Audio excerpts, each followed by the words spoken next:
¿Quieres saber por qué esta chica no puede pagar?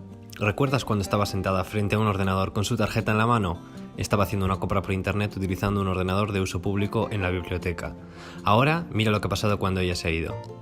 El chico que se acerca aprovecha que ella ha metido los datos de su tarjeta para hacer la compra y dejarla sin dinero, así que ahora ella no tiene con qué pagar. Nunca debes hacer compras por internet en sitios públicos, con máquinas que no sean tuyas. En los ordenadores públicos puede haber malware, es decir, programas malignos que buscan dañar un ordenador o sistema de información. Si no tienes más remedio que utilizar un ordenador público, aquí tienes algunos trucos para evitar que te roben información.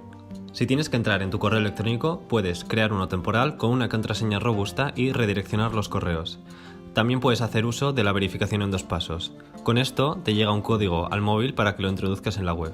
En redes sociales, para empezar, intenta evitar entrar en ellas, ya que contienen demasiada información personal. Si necesitas entrar, consulta sus opciones de seguridad para protegerte todo lo que puedas y haz uso de la verificación en 2 pasos de la que hemos hablado anteriormente.